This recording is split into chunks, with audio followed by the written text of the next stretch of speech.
I'd like to introduce Lewis Carroll from McCann Experience, and he's going to be talking about bridging metrics with humanity. Lewis is a father of 2 boys and an award-winning data visualization specialist, currently working with McCann World Group. He's been in the digital agency industry for 10 years on both a consultant and as both a consultant and head of analytics. On a day-to-day basis, he helps grow their digital channel performance for their clients through data performance monitoring and project and platform creation.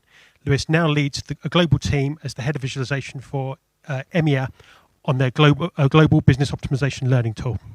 Round of applause for Lewis. I don't know, maybe, we'll see.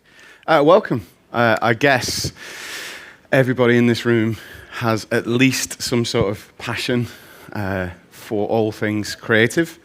And I think when I submitted this talk at the very beginning, a couple of months ago, I think it was really important just to outline the fact that actually, you know what, there is a different part of analytics that doesn't necessarily sit within AI or machine learning or anything else. And that's what I kind of want to talk about a little bit today. So the presentation itself is talking about bridging metrics with humanity, which is kind of a big way around saying this is my journey from the last time I spoke here at May Day 2023. And some of that point I'll take on board from there. So this talk specifically is a little bit different. Our aim today is to go through some of the processes of creativity, engagement, and how people liaise with the data that you've put across, okay? I'm also super conscious that this is pretty much the graveyard shift and we all want lunch, so I will go through it as quick as possible, as much as I possibly can. So I'm going to kick off with what's called a simple truth. So every time we do a presentation that we talk within our teams, we talk about the simple truth. And this is as broad as it can possibly be. It's very simple. Today's data-driven world, organizations are consumed with metrics and analytics. And we can use the word consumed in lots of different variations. I'm sure we all come across those in our day-to-day jobs. That said, as broad as it is incredibly true. We know that, and as the world gets bigger and smarter, there is more and more metrics and data that are going through the board. But the true power of data lies not just in numbers and graphs, but its ability to connect with people. And that's where the humanity comes into it. So some of the things we'll talk about today are a little bit of emotion in your projects, your passion for your projects, and that's really, really, really crucial whenever we start the ball rolling from brief to product. And finally, because of this, there's desire for demand for data democratization. And this is the kind of thing that set me going from last year when I walked away. And I'll explain what we call the event horizon in a minute with technically my favorite slide of all time. But what we've got is this new word now that's happened in the last couple of years, which is data democratization. It's pitfalls, it's exciting, it's about data literacy, and how you can empower your people within your teams to get the very best to leverage everything you need. So for the next 40 minutes, we're going to explore the crucial links between metrics and humanity, of course. But we're going to have a look at some of the internal and external strategies for leveraging your data effectively. I say 40 minutes. I will try and keep it shorter than that. There's a lot of slides. But there's 3 key things I want you to try and think about when you go back to your work, your organizations, your jobs that you do. It's these 3 simple things. We look at strategies for democratizing data with your organization, and that unlocks creativity and innovation, crucially. Techniques for crafting compelling data stories that resonate with clients and stakeholders, and practical insights for best practice for leveraging data visualization and storytelling. So 3 key things to think about. So keep that in mind as we go through some of this presentation, okay? It's not technical. There is no talk about AI. We're not talking about anything specifically other than how you can get the very best information across to your stakeholders and your users. And this is my favorite slide of all time. You might want to darken it so it looks better, right? If anyone's seen the interstellar black hole, then I purposely, when I did this slide deck, I thought, how can we possibly get interstellar into it in some way? That's all right. Oops, fine. I don't mind. It's so good. So what we're talking about in this one, and again, this is the part of the journey that was really important to me. And again, it's a bit of a simple truth in that sense. But there's always someone who creates data, and there will always be those that consume data. So when I did the talk this time last year, I asked a simple question. So what unifies everyone in the room, right? Because every single talk I've been to so far has been extremely technical, which is brilliant. In fact, if you're in the room last time, ASOS were talking about Excel, which is fantastic for me. The fact that ASOS use Excel is brilliant. And also, we've got the fact there that when we start talking about consuming data, we all do. We all make it, we all consume it within our teams, within our jobs, within our lives. So it's a massive part of it. And when I talk to my teams that work in the deep analytics, and I sit very much on the creative side in terms of visualization and how we talk to our clients and how we push that message across, there's very clearly a distinct event horizon. And this time last year, I looked at the data-focused and the user-focused section. So what we looked at was, if you imagine like a tip of an iceberg, right? So you've got everything under the water is all the data science, all your procurement of data, all the metrics, everything you need to get as a team to bring it to life. And then above the surface is this thing we call user-focused, which is how we transform that information and then push it across so that it can create insight and things like that. But as I left on the train back up to Manchester, as you can tell by my accent, we started looking at what's action-focused. And that's really important too. So we need to start thinking about the objectives. So my big mission last year was to come away and what can we do better? So let's think about this just slightly differently. In theory, the broader the democratization of data, the greater the consumption of information, which can be both good and it can be both bad, depending on how we make it. So let's just break that down. And if we think part one, which is how we empower our teams through the data, everything below the water, the big iceberg that sits underneath. And then there's part two, which is how we start to engage our clients, engage stakeholders, your audiences, with data visualization on top. So this whimsical tour of all things information is going to start now. But now we've set the scene, I'll give you a key background on who I am. So I started, I was a failed professional footballer. I said failed, I played professional football. In fact, no, I was a goalkeeper and I sat on the bench for 5 years. And then I went into the sports industry in data, so CRM, marketing data. And then when my child was born, my eldest, I then moved over into data agency life, effectively. Creative agencies and digital agencies and things. But now I work for McCann, I'm part of the McCann World Group. Within our team, which is Brand Experience, we focus solely on building up relationships with our clients, as everyone else does, but giving them an information where they can align themselves within the constellation of where they sit in the night sky of all other clients at the same time. Some of the ones we work with and have done, just on that side, and we've been shortlisted over the last 12 months for Performance Marketing Awards, which happened on Thursday, and the World Data Visualization Prize, which we came down to the last 35 out of 10,000, I think, at that time. So we do know what we're talking about. But this transition from head of analytics to data visualization lead has meant a little bit more in terms of how we encapsulate, how we build our information across the board. So let's drill down into part one, and let's talk about data democratization. Now, I must be honest, I must confess, this is all new to me at the same time. The easiest thing was to go onto ChatGPT and write me a presentation, but I thought, you know what, we're cheating the system. What I should do is live and breathe what I've been doing over the last 12 months.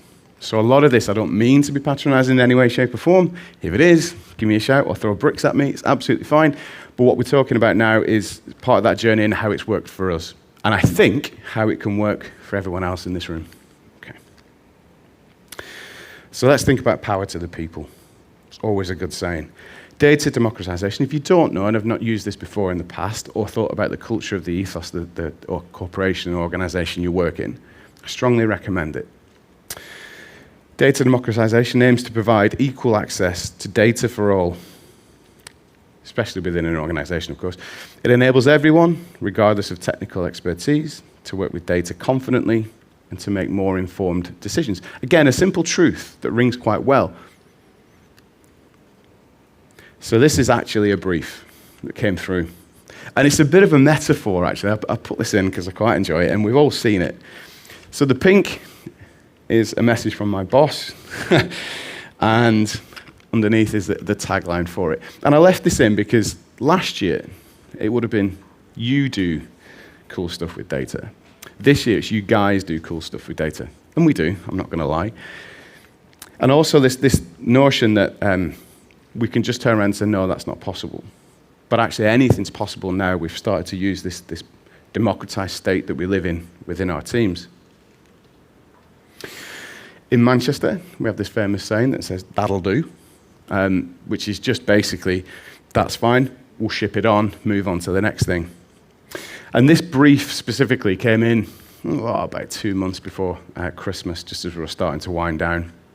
And it effectively said, look, we want to build something that can understand our audience, and we can look at real-time happenings across the macroeconomic world. So what's really happening to our audience? So let's just say that everyone's got £1,000 dispensable income, right? What happens when something changes politically or from a macroeconomic effect? What does that look like? And for an audience, if we're targeting people that still have £1,000, but actually in reality don't anymore, and are hard-pressed in certain areas, might only have £150.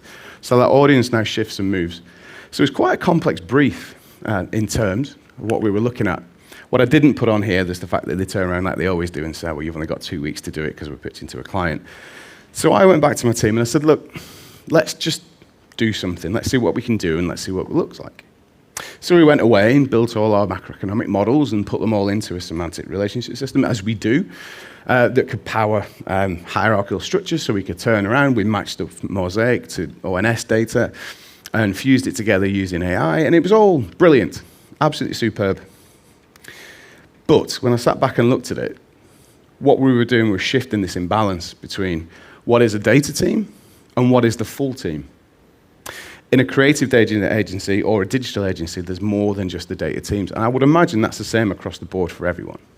And when we think about things like the left brain and the right brain for creativity and analytics, there's a place for everyone to sit. So what happened now, if we look at this model, we've got the brief coming in on the left-hand side. We've got the data-focused team that think about all the different metrics, or where we're going to source that information from, and then build what we're looking for. But in the process I've just explained, we stopped at that point. We didn't start thinking about the stakeholder. We didn't start thinking about what the audience might want to do with that information and how that pushes forward. And that's a big part of questioning the reason why. So what happens is, every time a brief comes in, if it's just the data team, you'll get just that analytical view. Potentially, not always, but potentially. However, it limits the strategic opportunity of what you can do in the background. And that's where the wider team comes in. So we shift to this model now, which is entering a democratized state, which sounds very geopolitical, I get that. But actually what it does do is where we put a stopgap from the analytics and then move it over to the user-focused. And that's really important because what it does do then, it allows the team, the wider team, to ask questions and start to gain feedback. And what that does, it might be something along the lines of, well, actually, that piece of information doesn't really work, or we want some more, or we tried that model, that doesn't work. And so it's this constant feedback loop, which is what you see on this side, the far side. And what that does is it expands and grows and gets bigger, and the user-focused element, as we move in transaction over to the action-focused, means that there's a greater wealth of strategic opportunity, real insight that's driven from the back of it. It seems nonsensical, but actually it's something I didn't do for 10 years of my life. But it's made a real change. And so that original model that we built now has a real-life creds deck assigned to it, so we can explain what the vibrancy score is. We started using that for our clients, start using it in new pitches. The UX team helped us build an informed platform, which we could query data from. We could use text, we could use anything, and we could go back. And actually what they did do is say, look, we can do this at postcode level, so we can find an audience at postcode level, so wouldn't that be great as well? So we had to shift and change our platforms that we were using.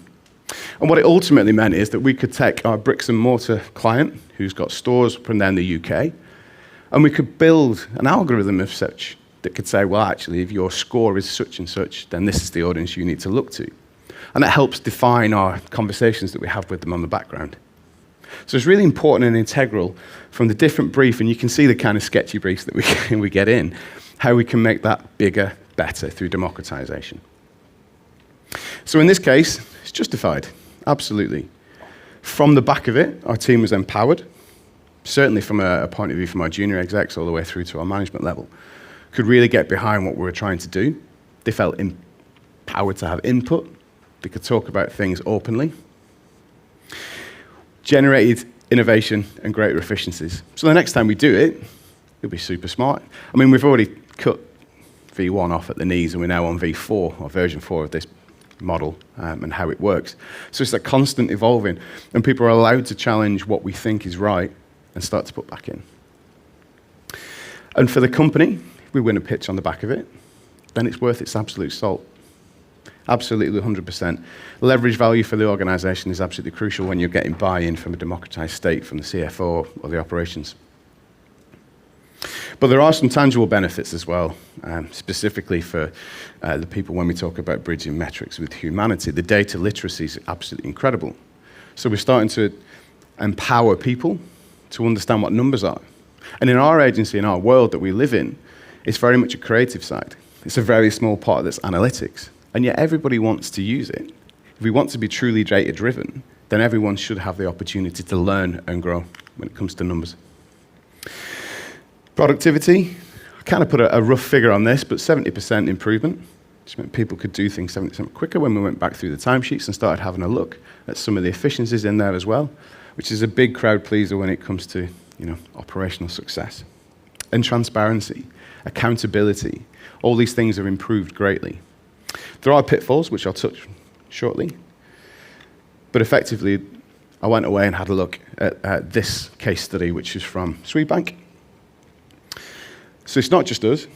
The greater world is adopting this philosophy of data democratization, and I suggest everybody at least gives it a go. But they were moving from on-premises to a cloud-based storage system, and they wanted to build something that was user-centric, a platform that they could use and let everyone pull data from.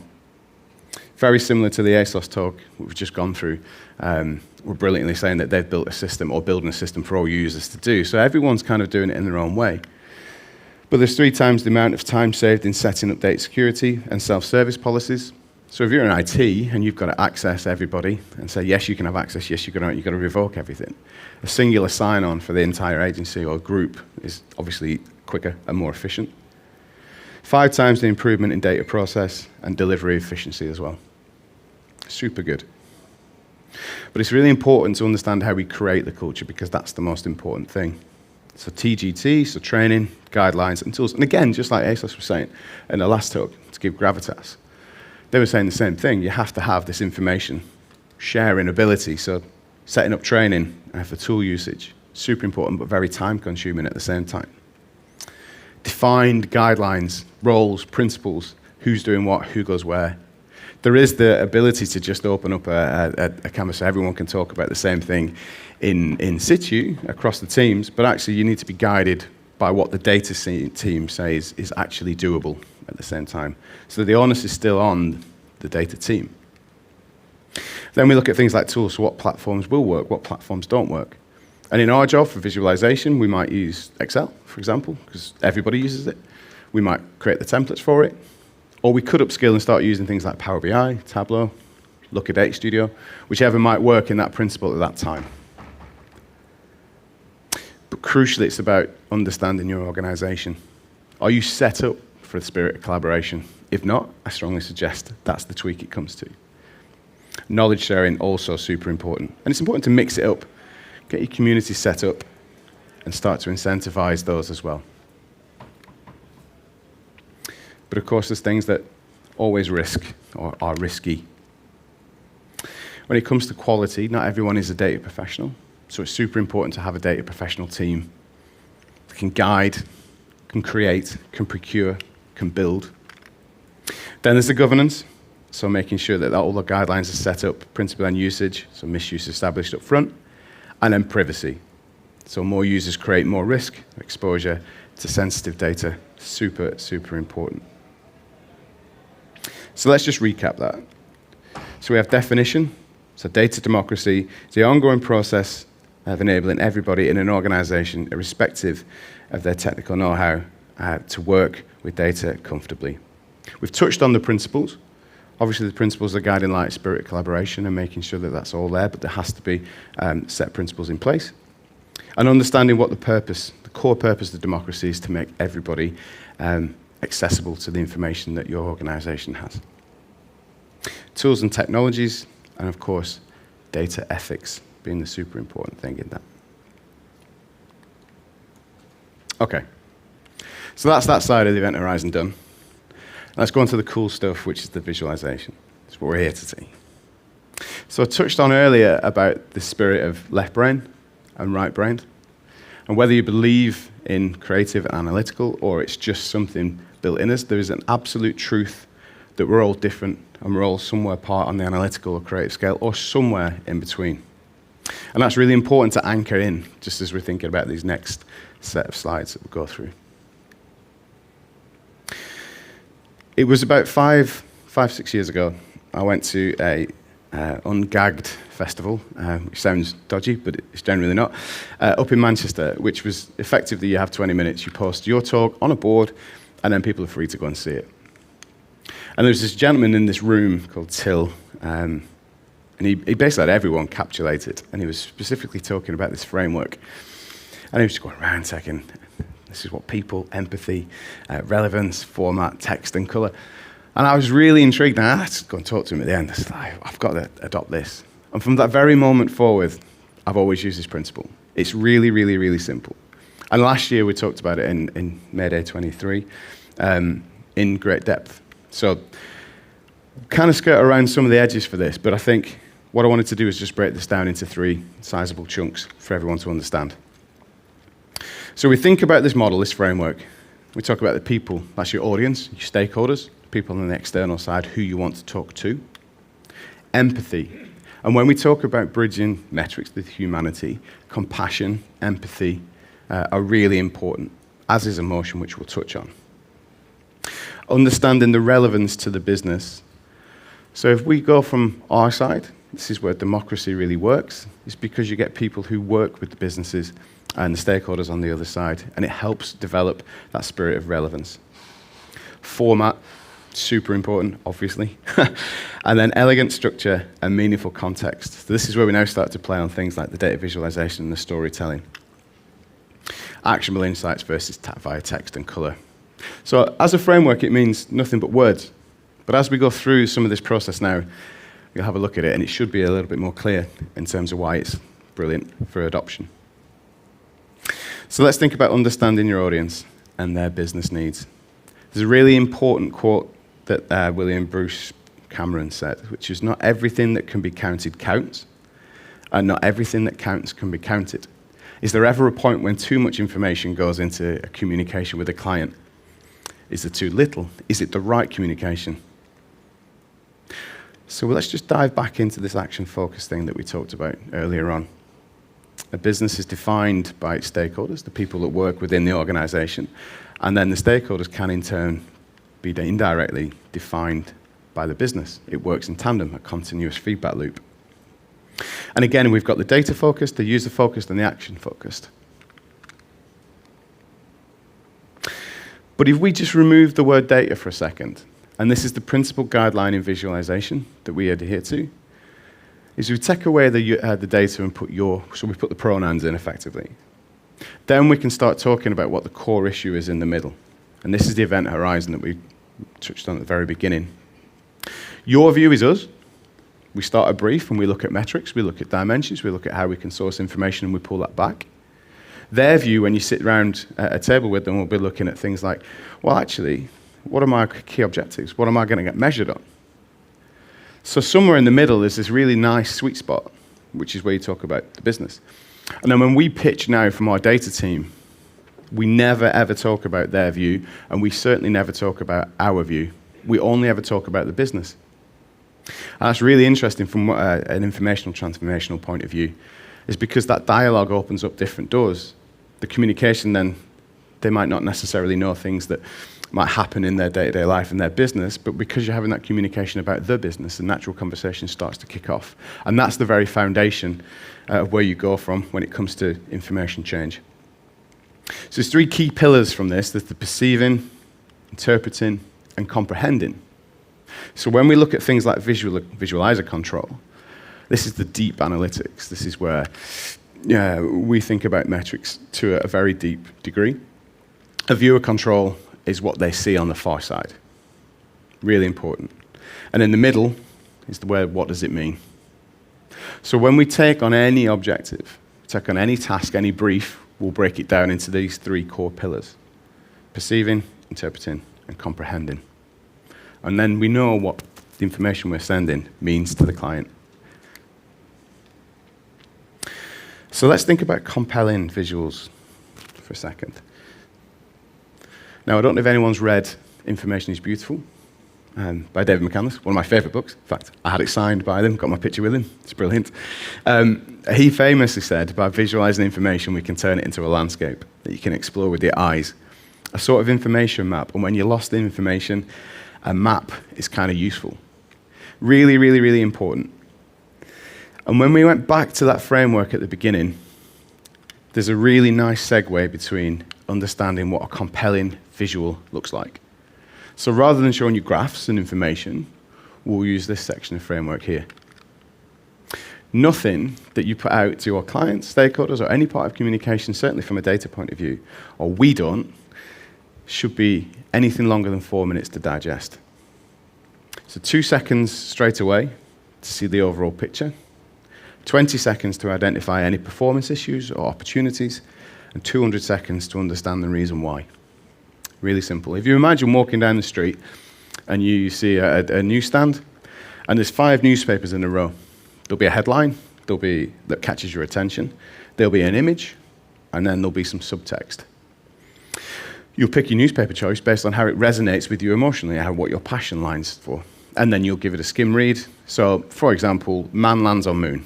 Okay, brilliant. I'm interested in that. I like space. I'll give that a read. 2 seconds. How did he get there? Well, he went on a rocket ship, right? So 20 seconds. Are we going to go again? Well, I'll read down and have an investigation and look. And it's those kind of really simplistic principles of communication that really helps when you're performing, when you're working with performance measurement dashboards, things like that. So here's a quick example. When I first joined in 2019, pre-COVID, they were still using Excel sheets to send out to clients. So this is a very quick turnaround in terms of our Excel sheets. And if you think about what we've done in terms of just a very quick display, yes, the metrics are very small, hard to read, but the color really stands out. So if it's all green, within 2 seconds, you know the performance is good. If it's all red, danger signal, you know it's all bad. If it's a mixture in between, you might want to investigate more. 22 seconds to display, 20 to identify, and 200 to investigate. Things like use of filters, slicers, adoption in terms of being able to move that data around helps the quick identification. It might just be, I want to see something super quick, and so therefore I'll press that option, and away we go. Yeah, yep. And you see this principle everywhere, okay? So again, on the Guardian website, you'll see image, you'll see subtext, head text, and header cards across the top. Oops, sorry, I wasn't ready for that. Let me go back. In our jobs, so our media graduate placement student went and did this in the second, which I'm really proud of because she'd only been with the business for a couple of months. And we still use this now. So really principled, easy scorecards at the top. Performance is good, performance is bad, and then you can use that system of 220, 200 to dive down and have a look. And even Universal Analytics, before it changed to GA4, was very much the same. You have header scorecards, you have charts, and then you have text underneath. It's literally everywhere.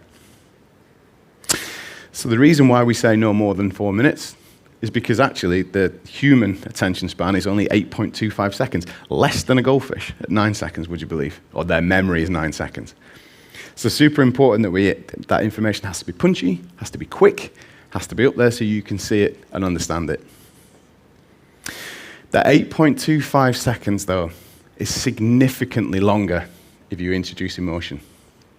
And when we talk about humanity and metrics, emotion is the core factor, the principle that drove me to want to come and speak again today, because it is bloody nerve-wracking, right, standing up and talking about stuff. And it's this kind of passion and emotion that allows your clients to see what your true worth is. So I'm going to go through 2 very simple case studies, and then you can go and have lunch. All right, it's absolutely easy. So I'm going to try and leave and wrap this up a little bit shorter for you, but for companies to succeed with data visualization, they're going to need to break out of that archaic view of data and push for the adoption and spread of principles associated with art, design, and journalism. So it's happening all the way. We're starting to move from analytics to creativity. And that's driven from these guided principles of art, design, and journalism. Last year, the presentation was all set up against this idea that emotion gives user-subject resonance. So the same thing, it might be like a story that you've read or an article that's really pricked your conscience. And that's the core point what we're trying to get across today, is how can your data prick the conscience of someone else? So I'll be brave, because I never like asking questions in presentations. But here's a graph, right? Very simple graph. It's not a trick question. Does that performance look good? It looks like it's not exponential, but it's linear growing, right? Okay, so it's going up. It's good. Every year, there's growth. So we'll be happy with that. That's fantastic. If I was to put that in front of my clients, I'd be like, yeah, that's mega. But if I add a tiny bit of context to it, so 1 in 154, 1 in 135, all the way up to 1 in 74. So now you know a tiny bit of context. Put your hand up if you still think it's good. Nah, excellent, well done. Okay. So now we start to see that there's a tiny bit of understanding, rationale. And in fact, to be honest, we're all in a data science festival. It's absolutely right that you question what the data is without context. So well done. So if I said the total homeless population of Greater Manchester has now risen, that's not a good graph. But the emotion, the drive behind it is telling the story, right? So now, if we think about what we said in the pipeline, the very beginning in the framework, where we had the perfect model, let's give you the full picture, and let's pull information out using color. Let's make the big sections big so you can see them, and we'll pull out the emotion within the story. And the thing that got me about this one more than anything else, not only has Manchester got the worst rate of homelessness in the northwest, it's this key line that went in that said they're at risk, or people, as in we, are at risk of losing the roof over their head. Now suddenly my engagement went from 8.25 seconds up to like 4 or 5 minutes. I was like, okay, well how can we do something about this? And that brought about change. And that's what's super cool about data visualization, when you think of it with a compassion and an empathy and a human aspect to the information that you're trying to drive. So I'll end on this one, which is, it's quite an emotive subject, but it's the kind of subject I got into and where it really stuck for me in terms of my own journey with data visualization. So 2015, I think it was. I'll not leave this image up too long because it is quite upsetting. But there was, I was going to work on a tram into Manchester. And I was reading, scrolling through, and there was this story of a migrant boat that had stopped and capsized, and people washed up on the shore. We'll leave it at that because no one needs to go any more than that. But it got me absolutely invested in what data visualization can do when we talk about emotion, text, color, format, and the different ranges of information that you can pull out. So this graph, everyone wants to be brave and shout what it might be, but it's quite clear. Using Google Index, or Google Trends, sorry, the word refugee spiked at exactly the same time as that photograph was released. So the highest point it's ever been. This one is the Ukraine war, Russia invasion of Ukraine, and it's still not as high as that one single photograph on that one day.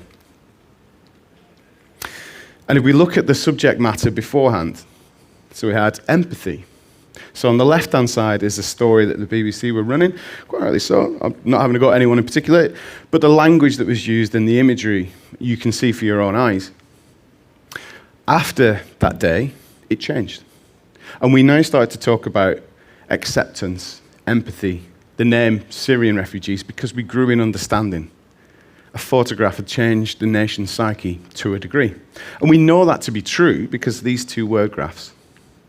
So the two word graphs, the one on the left, left, you can see the words that we've called out on that side. So we've got work in the blue, we've got government, we've got migrant, we've got workers, we've got foreign, time, and very tiny, the smallest little word that says refugee. So at that point, you can almost form the sentence yourself. These migrants coming over here, taking our job in the government, that kind of thing. But after that photograph, this this word graph, which I should say actually is sourced when we could source things like that from Systemos, and we could scrape news topics and things like that and sentiment analysis. You see the growth in the word refugee, you see empathy and you see emotion inside. You see Syrian for the first word time, you see children growing, trying, and suddenly that language changes. An actual change happened. There was a national consciousness that evoked from a picture based on information on the background. I think we'll just go back to the very simple truth, just to recap that. The power of data lies not just in numbers and graphs, but its ability to connect with people. And if anyone wants to take a picture, I'll put this one back up again because I genuinely believe it's something that everyone, you can digest, you can bring into your own workforce, but it gives you a structure when you're talking about communication in all aspects, not just data. Okay. Thank you. It's now lunchtime.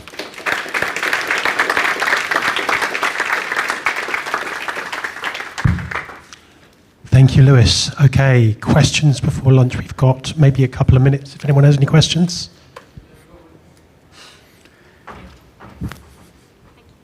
Thanks for the talk.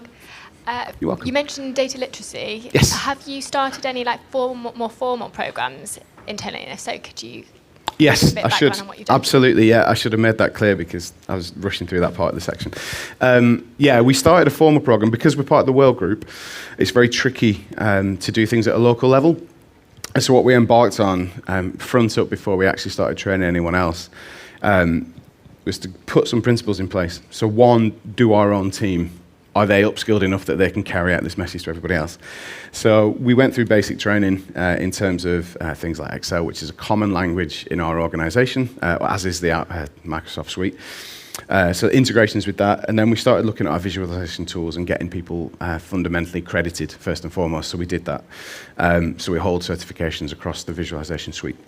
Then started to roll out different processes in terms of training across the board. So we did have Excel training for everyone so that they could use information. And I don't just mean like starter stuff. We went from the very beginning all the way up to Power Pivot, and then that segued nicely into Power BI as well. So we were doing DAX modeling and creating so how you can twist data. But in answer to that question, more importantly, is that we set the data models ourselves, and we never change from that. So we're constantly in charge of the accuracy of the data. We're accountable for that. And then what we do is each different platform that we evolve, we showcase, as ASOS did, we give them the information up front, and we're the custodians of that. And that's all right, this is your data model, if you need training on that. We also do drop-in sessions, and we also do podcasts, things like that. So generally, if anyone's really interested in listening during the course of the day, which sometimes they are or not, but we'll do weekly podcasts and talk about the different things that we've done during that week, just to kind of keep it in the forefront of people's thoughts. So yeah, there's different structures right from intermediary all the way up to advanced. And I'm happy to share some of that as well. If you want to get in touch, I'll have to send some templates out, the kind of stuff we've done. Does that answer the question? Perfect. Yeah, no problems at all. It's quite hard though. You have to get all that in place first. But yeah, start with the team first and then build from there. Any other questions for Lewis?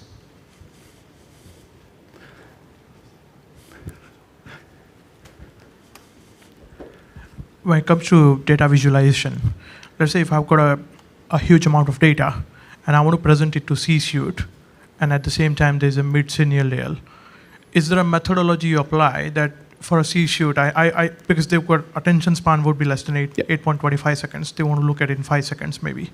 And so it's like a mid-senior level, they can spend more time. Is there some kind of a methodology or a technique?